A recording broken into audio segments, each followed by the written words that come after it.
Saat negara-negara masih dalam keadaan berperang, hiduplah dua orang anak yang memiliki impian yang tidak masuk akal pada saat itu, di mana mereka bercita-cita membangun sebuah desa ninja, dan menyatukan klan-klan ninja yang sedang berperang saat itu. Mereka adalah Hashirama dan Madara.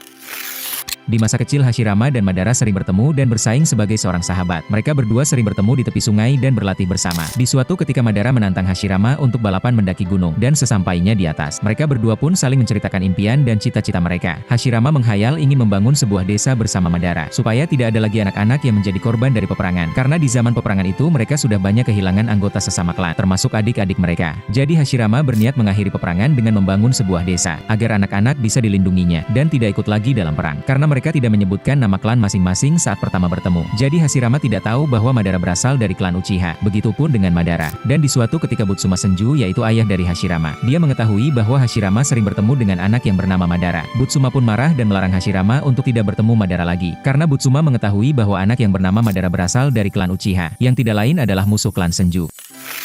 Dan singkat cerita mereka pun tidak lagi bertemu sebagai seorang teman, tetapi sebagai musuh di medan perang. Dan di suatu pertarungan Tobirama berhasil melukai Izuna Uchiha, menggunakan teknik ciptaannya yaitu Hiraishin, dan mengakibatkan kematian Izuna. Dari sinilah Madara mendapatkan Eternal Mangekyo Sharingan, dan Madara kembali menantang Hashirama untuk membalaskan kematian Izuna. Dan setelah pertempuran yang sangat panjang antara Madara dan Hashirama, pada akhirnya Madara berhasil dikalahkan Hashirama. Dengan kebaikan hati dari seorang Hashirama, dia pun mengajak Madara berdamai, dan akhirnya klan Senju dan klan Uchiha bersatu, dan berhasil mewujudkan impian masa kecil mereka yaitu mendirikan sebuah desa. Dan setelah desa mereka semakin besar, Hashirama meminta Madara untuk memberikan nama desa mereka. Dan Madara memberi nama yaitu Desa Konohagakure karena terinspirasi dari daun yang jatuh, yang berarti desa di balik daun. Dan Hashirama menamakan pemimpinnya sebagai Hokage. Dan pada akhirnya Hashirama menjadi Hokage yang pertama. Dan Madara pun merasa dikucilkan oleh pemerintahan Senju yang mendominasi di desa Konoha saat itu. Dan pada akhirnya Madara memilih pergi meninggalkan desa yang telah dibangun bersama. Puncaknya ketika Madara datang kembali untuk menantang Hashirama bertarung, namun berhasil dikalahkan oleh Hashirama. Dan inilah pertarungan terakhir mereka, yang lokasinya dikenal sebagai Lembah Akhir.